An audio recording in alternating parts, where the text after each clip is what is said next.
Hello and welcome to this edition of Top of Mind Florida. I'm Michael Williams. And I'm Brian Crowley. You and I being the social media gurus we are. Indeed. Sort of indeed. That's small caps. We decided to bring in somebody who really is a charming, delightful young lady, Angie Santalo, that pink science teacher.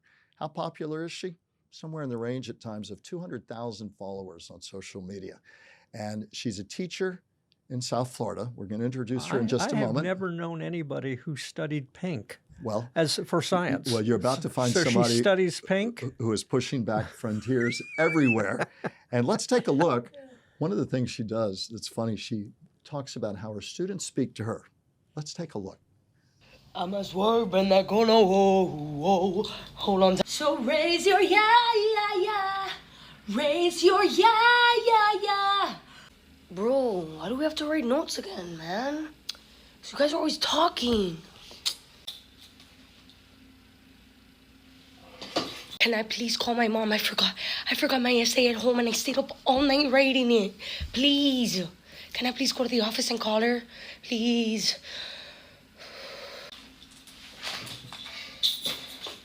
Santalo, can you please help me with my no red ink? I'm stuck on possessive versus plural, please. Guys, just listen to Miss Santalo already, man. Guys, she's waiting. Miss Santalo, do you have a boyfriend or something? You want a low taper fade? All right, that sounds like many a classroom I was in, but not nearly with the level of humor and spontaneity that our guest, who we now introduce, Angie Santalo. Thank you for being with us. Thank you so much for having me. We appreciate having you. She may bring us into the modern age. Us? You and me? Yeah. Don't act so stunned. Angie, tell us a little bit of your story, how you got into teaching, how you became that pink science teacher, and how you now have enough followers that when I tell you any television station or media outlet in South Florida would give their right arm for your following. First, tell us how that all evolved. Tell us a little of your story. Yeah, so I became that pink science teacher about 2 years ago now. Okay. I went to college for nursing, and I thought I was going to be a nurse. However, that was not the case. My grandma got very sick, and I soon realized I don't visualize myself doing this. Right. But I grew up my whole life thinking I wanted to do something in the medical field because I was always what I was good at and always what interested me. And then after I came to that realization of this was not something that I wanted to do, I came to analyze my strengths. What am I good at? I love being in front of a camera. I love telling stories. So I went on to study communications because I wanted to get onto TV, do broadcasting. Right. Then, so I got my master's in communication and media studies. And about 2 years ago, I got a call from my best friend's mom. And she said, hey, we have a position open at my school. Do you want to come interview? And I was crazy enough that I said yes. And it just so happened that that position ended up being in science. So this was not necessarily something that I would have imagined for myself, but it's funny. Our Lady of Lourdes Catholic School, yes. And it's funny how things work out because I ended up being a teacher in an area that I had always been interested in my whole life. And I combined that love of media and storytelling and created my That Pink Science Teacher account. So now I have, honestly, the best of both worlds. And it's something that I wouldn't have found out for myself, but I love teaching, and it's honestly what I was meant to do. It was a hilarious clip because it puts us all back to when we were in school. Talk about how you've married that together, and for your middle schoolers, the impact it's having for them. And I'm correct. You have, I think, something on the neighborhood of what, about 200,000 followers on? 270,000 on TikTok, about 200,000 on YouTube, and around 199,000 on Instagram. Okay, so only slightly more than Brian and I have. And it's come very fast. Talk about what went through your head about that, and you bring such a fun spontaneity to it and how it's tied into school. It's so neat.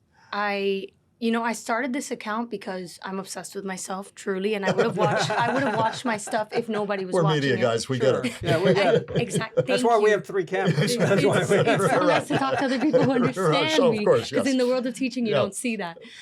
So I started my account because I'm obsessed with myself, and I would have watched my stuff regardless. But I think the fact that I've garnered such a huge following gives me a bigger purpose, not only to educate others and inspire others, but also to show people that you can have fun while learning. Because oftentimes there's this misconception that learning is boring and that learning can't be fun. So I made it my mission to make science a subject that can be fun and entertaining. I mean, how could it not be with a teacher like me? I'm like, look what I'm wearing. Like, how could you not pay attention? I'm colorblind, and I can tell you're wearing pink. Exactly. And very nice. Exactly. It's just great stuff. We'll go to a clip in a few minutes, but you had said something to me. You never know what teacher and what course. What was it you said to me the other day? Oh, well, I had a chance to become a brilliant scientist. And in part because of a teacher as wonderful as you are. Thank you. I was taking biology. I was doing so well in biology, they kicked me out of that class and put me into a general science class. So I knew then I was not going to be a scientist. At least you know. At least you know. And then it was on to the Marines and a really brilliant career as a newspaper. Well, how do the kids react to it? I mean, they've got an uber popular teacher. You're having fun. How do you keep it grounded for them? What do they say to you? I think they think it's like, when do you have the opportunity to have a social media famous teacher? Right. It's great because they kind of like idolize me in a way, Right. because I never had that opportunity of having a teacher that kept up with the trends, that Right. knew things that were going on, and kind of finds a way to relate the content and material to things that are relevant to them, which is why I think they're able to learn and grasp the material more. Mm-hmm. I think it's just very cool for them. Sometimes they can't even believe it. Like at the end of the year, we had Dunkin' Donuts send us donuts to my kids. So things like that, you know. You didn't bring us a donut? I didn't know. I didn't know you wanted. I didn't know you wanted. They had my face on it. They had my face on it too. So things like that your average teacher We'll take a wouldn't quick break get. so Brian can get some Dunkin'. Yeah, so things like that you know, your regular teacher would not get. Yeah. I think it kind of opens their eyes to see, oh, wow, she's kind of cool. Right. Now, Not what do just the kind of. older teachers think about this younger teacher who's trying to be cool? Yeah, they call me Miss Not Barbie trying, over she there. is. Miss I Barbie? just am. It's a lifestyle. They've gotten used to me by now, because when I first got to the school, they're like, whoa, who's this? Like, she's very loud. She's very, you know, but they're used to me by now. Like, they really are. And they love it. You couldn't have imagined, or maybe you could have. Did you imagine you'd have this kind of following? What's that strange chemistry? Which, all right, this is where you start taking notes for our audience. So we build one, a bigger one. What made it take off? I guess if everybody had that answer, they'd have your following. But what in your mind? What's the feedback you get, not only from the kids, but from older teachers, from your audience, your followers? I've gotten very positive feedback, but I think the reason why I've gained such a large following in just a short amount of time is because I'm being authentic. Mm-hmm. You see a lot of people on social media trying to emulate a certain person and trying to be somebody else, but that one person already exists. So if you're not yourself, why are they going to want to follow you if you're trying to be like somebody else? I'm very authentically myself, which is why I get a large following. Typical science teachers look like Albert Einstein, don't have a sense of fashion whatsoever, are wearing the ugliest shoes known to man. Why are you staring at us when you say that? I'm not. Trust me, I'm not. But I'm gonna check my shoes. your shoes are fine. Okay, good. I would have said something already. Many have. But I bring this fresh energy, and I just really know who I am, Mhm. and I bring that to light on camera, and that's why I've gained such a big following, is because I'm truly myself, and I want other people to see that being yourself is okay. You don't have to necessarily fit a certain mold in a certain career or a certain subject area. Where'd you grow up? Miami, if you couldn't tell by the accent. People always tell me I have a Miami accent, but I don't. That's a Miami accent? has a- Apparently. I grew up in Florida. I spent a lot of time in Miami. Hey, you're close, but I don't Yeah, know. when I'm in Miami, it's worse. But it's worse. Like, I get more like this and all that. All right, what's How the best how do thing? you get? Let me. Like a All little right, more tell like people this. what's the best thing about Miami. The best thing about Miami, I would say the people and the culture. Mm-hmm. It's definitely a big melting pot of cultures. I worked there for 27 years before I came up this way. Yeah. And I would agree with you. Yeah. It's well, you know, you've covered it many a time. Oh, yeah. He shouted at me a couple of times when I was driving them there to Yeah, cover a story, but Miami we've covered it is- many a time. I guess the thing that's interesting to me, is we live in a world, and in a minute we're going to show a fun clip about how you teach science with that pink science teacher teaches, which I thought was both hilarious and also helped me understand some science better than I did. That's the goal. That's the goal. As some of your followers said, you have children who are very impressionable. Obviously, they love what you're doing. Mm-hmm. I'm sure many of them want to be the next version of that pink science teacher. That comes with a lot of opportunity, but also pitfalls at that age. How do you try and teach them around that? Because social media can be great. It can also be tough for youngsters. And I'm sure I can tell that you're mindful of those things. How do you think about that and kind of relate to them that way? Yeah, I think, social media has been great for me as far as reaching a greater audience than I would have in just a standard classroom. Sure. And a standard classroom is about 30 kids. Total, I have 180 students. Wow. But with social media, I've been able to reach so many people from so many different places. So I really try to use it the best way possible just to educate and make other people happy. And through that, I've been able to see other people reach out to me. Hey, I got into teaching because of you. And responses like that are crazy because as a Sure. kid, teaching isn't necessarily a career that's promoted or even encouraged because of the pay. But it truly is something that brings me so much joy, and I want to have that, come to light in my videos. I hope that people see that I love it through my videos. And so for younger kids, I truly just want them to be aware of social media, how it can be used for good and how it can be used also badly. So I try to warn them of the dangers that can come from social media. You say one wrong thing and you're toast. Mm-hmm. And I also tell them to, with such a large following, information is out there. So try not to reveal too much information about where you are, where you work, where you live, because there are some crazy people out there. So you really just have to be mindful of the information that you're giving away and the information that you want to give away. But my main goal with all of this is to just inspire other people to just truly embrace who they are. And you'll be surprised at how many people love it. What has surprised you about teaching?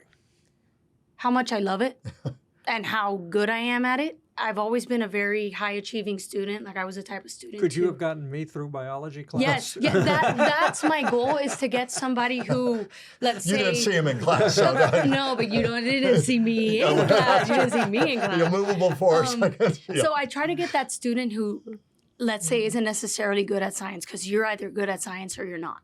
I try to break that and get a student who's not good and make them good. Because the way I approach the subject is not your traditional way. Right. So that kid sitting in the back of the room playing with the who snuck the hamster out of the cage and had it in the drawer We don't have a in front hamster of in my him? class, because but That you could have helped that kid? I try to reach the unreachable. Sounds I like do. the unreachable stuff. I'm going to start singing. I try. That's my main goal. And I think it's beautiful that you do. It's a good point to segue. Speaking of how you teach, I was always a visual learner. And I watched the clips several times. I think you used a cutout of Adam Sandler. It was about atoms and how you teach. So I want you at home, and for those of you who are listening to us, imagine this cutout of Adam Sandler that she's using on a whiteboard to kind of circle the atomic structure there to teach her kids. You have to visualize it a little bit if you're part of our listening audience. For those of you on YouTube, take a look right here. Hey guys, today we're going to be talking about atoms. No, not Adam Sandler, atoms, A-T-O-M-S. So atoms are the basic unit from which all matter is made up. So atoms make up everything. That's why we can't trust them, right? Make up everything. But the reason they're called atoms comes from the Greek word atomos, which means uncuttable, right? So they're so small that it reaches a point you cannot cut them. So let's talk about atoms. They make up everything, right? So within an atom, you also have different particles. Within an atom, we have a proton and a neutron. This is a proton. Protons are positively charged particles in the nucleus of the atom. Notice how I put them with a positive expression, because protons are positively charged, right? Then we also have neutrons. Neutrons have a neutral charge. Notice how his expression is neutral here. So protons and neutrons are at the center of the atom. We have positive and neutral charges at the center. We also have this one particle called electrons. Electrons are the negatively charged particles that orbit the atom. It's on the outside. Because whenever I teach my students, I'm showing them, we want all things that are negative on the outside. We don't want that in our lives, right? So it's going to be on the outside. So right here, they're going to be outside. And we wanted him out anyway. Depending on the arrangement, on the way that these electrons are arranged in their different shells, will determine the kind of element it is, and therefore determine the kind of properties and ways in which it'll combine with other elements. Hope this helps. Back now with that pink science teacher. I think that lesson could have even gotten through to him and to me. I mean, See, that's the point. Yeah. That's the whole goal. That's all I want. Have you heard from Adam? Not yet. I wish. I wish I have not heard from He him. may call. Yeah, I you hope. did hear from followers, though, who said they got more out of that science class than they did Yes, their and traditional even other science teachers class. were Yeah. giving me feedback also. Like, Yeah. I wish I could have done this when I was teaching about atoms. So the fact that I'm helping, I'm like a rookie teacher, rookie in the sense that I've only been doing it for a year or two. And I'm helping veteran teachers teach lessons. That's crazy to me. Are you tempted to give up the teaching and make your social media following in life your full-time thing? No, Why not? because Well, it teaching, would be. No, they would. teaching gives me a greater sense of purpose. Mm-hmm. And teaching is something that I genuinely love to do. So if I just did social media, I wouldn't necessarily have the best of both worlds. I like being with the kids. I like teaching the kids. I like being in my classroom. Like, that's genuinely what brings me the most joy. Obviously, with social media and the following that comes from it, that's an added bonus. But even if I didn't have the amount of followers I did, I still would be teaching. You came across something funny, and you and I talked about it briefly the other day. It was about that you drew the line as much as you love social media and what's the latest in this, that. I thought it was funny and informative and kind of a hoorah for the English language. It was something about in class you drew the line on some of the terminology or some of the slang they were using. Yeah. And said we still have a formal English language here. Yeah. Yeah, talk about that. So as I said earlier, I deal with a lot of middle schoolers, and some, I don't know what it is. Every week they develop new words that they use in their day-to-day language. Like what? Skibbity toilet. What? Exactly. And me, who's young, no offense. Even to me, I was shocked. None taken. We're too old to take offense now. I was shocked. That hurt. No. I'm so sorry. I'm so sorry. The truth hurts. I'm kidding. I'm kidding. Even me as like the young teacher, I was shocked at these words they were using: skibbity toilet, Sigma, Ohio, Rizzler. All these words, I had to Google them and become familiar with them because I really wanted to know, is this appropriate to be saying in a classroom? Although they weren't necessarily inappropriate, they have no business in a class when we're talking about cell cycle, mitosis. Right. Why are you saying skibbity? Why are you saying skibbity toilet, Ohio? So I had to, This is Greek to me. I had to draw the line and say, I cannot with this anymore. So I made a PowerPoint. I thoroughly explained why we couldn't be saying that in a classroom. And it's honestly helped them kind of hold back a little. And I'm glad that, that's the impact that I made. I was able to control their language at least for 45 minutes in a classroom, at least. Whatever they do outside of my class, not my business. You stood up for good grammar. But I just couldn't take it anymore. What are the parents saying? They follow me on social media too. They follow me on That's social great. media too. And what do so they say? They love it. I mean, how could you not? You don't really need a PR firm. I'm learning that. I mean, you kind of have it all in one package. Yeah, I'm my biggest promoter.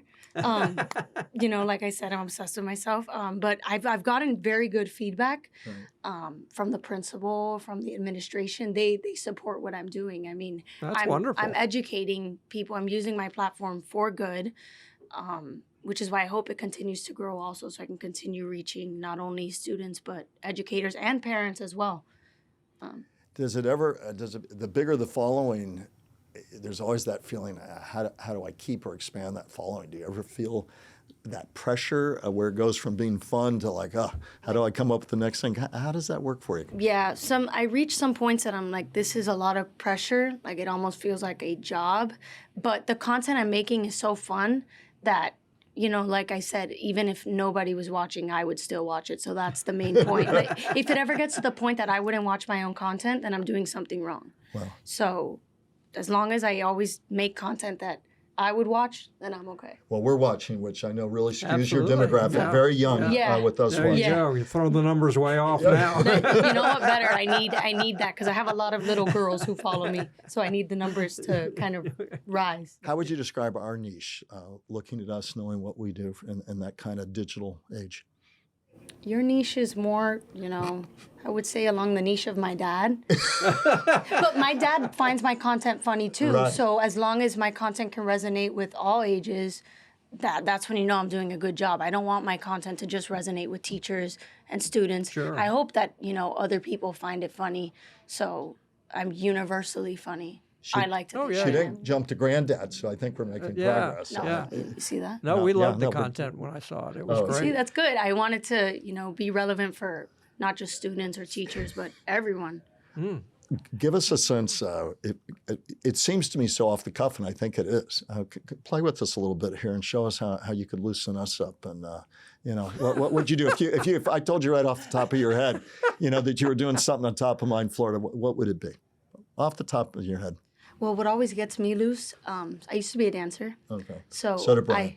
Okay, perfect. I knew we had this thing going. I can't unsee that. I don't know what it is.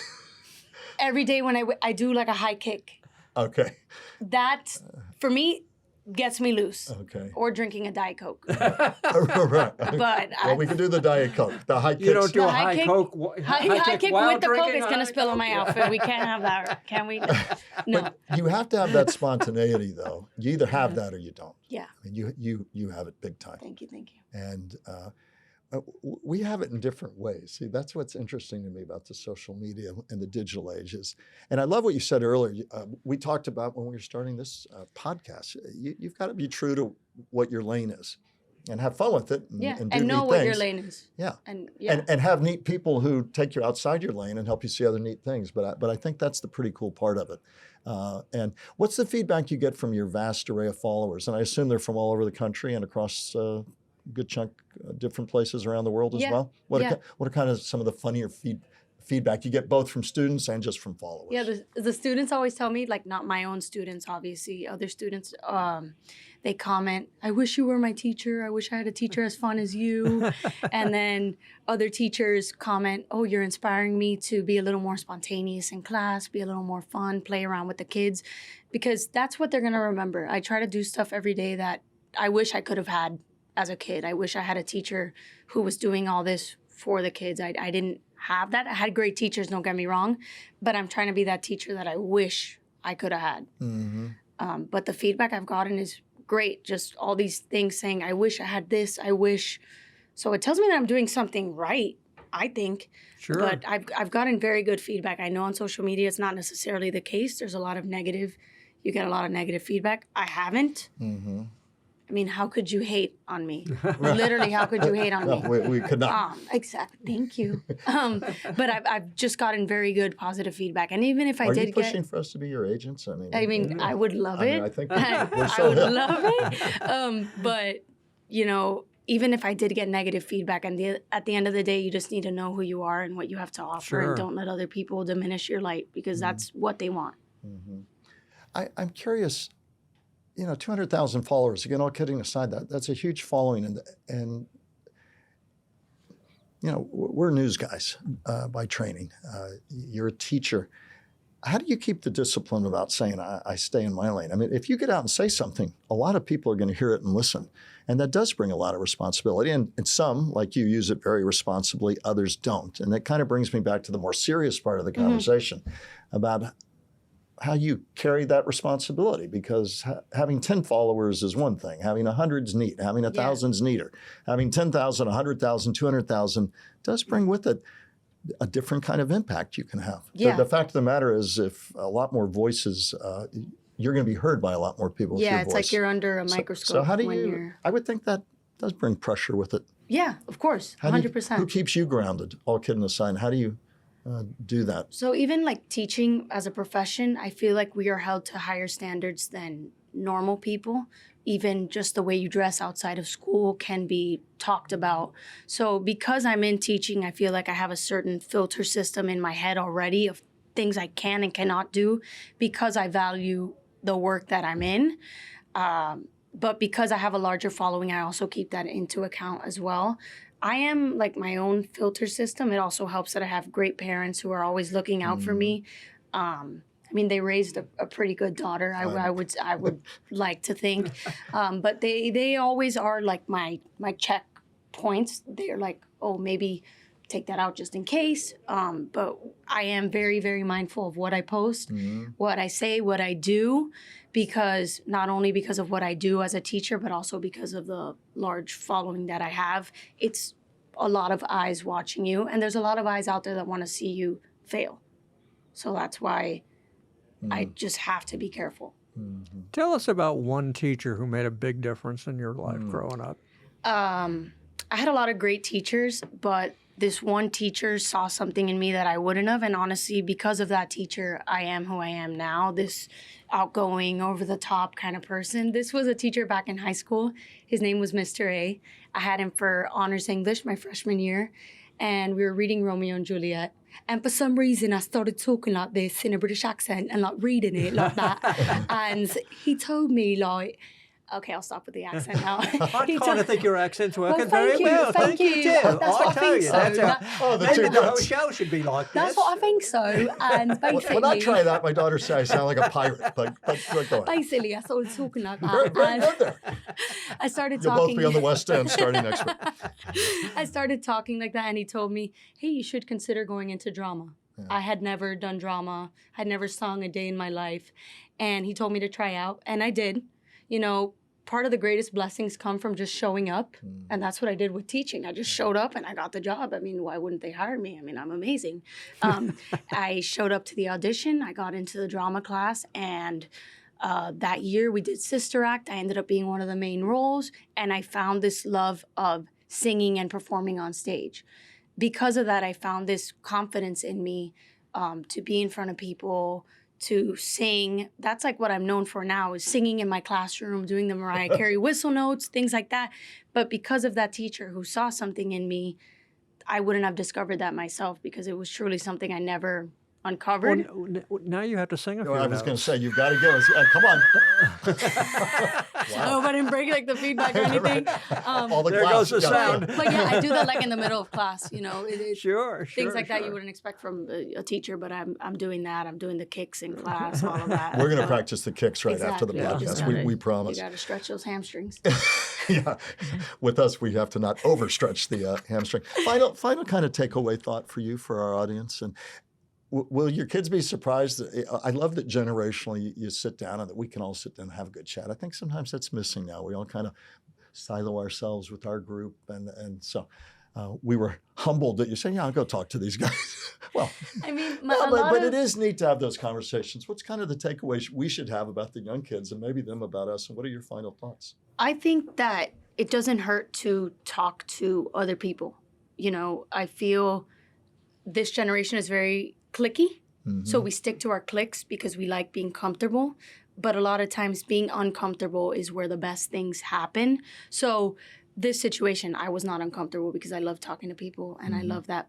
But I'm not uncomfortable because I've done it so often. The people I work with are older than me. I'm like the baby of them. So I'm used to talking to different groups. I teach the younger ones. I work with older ones. So I feel like that integration really helps me be more well-rounded and more aware. So I think a big takeaway would be, you know, don't be afraid to talk to other people, even if it makes you uncomfortable, because that's not necessarily your clique or your group. But not being with your group is where you could learn. And I think that's the biggest thing. If you're not learning, what are you doing? I think we could all learn a lesson from that. We really appreciate that pink science teacher, Angie Santalo, teaching at Our Lady of Lourdes Catholic School in Miami. What a fun presence here, and you just light up the stage, just like this guy.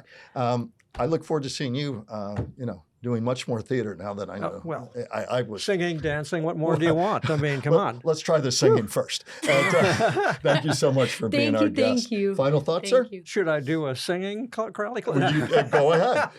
Well, I just want to say, first off, thank you to everybody who's watching, and I hope you'll subscribe and share and comment. And also, so thank you to you for being here. Thank you, guys. And also, thank you to the teachers that I had that were really mentors to me, who really helped me out. I was kind of a struggling young kid when I was a kid, and without their guidance, I wouldn't be where I wouldn't have had the successful career that I did.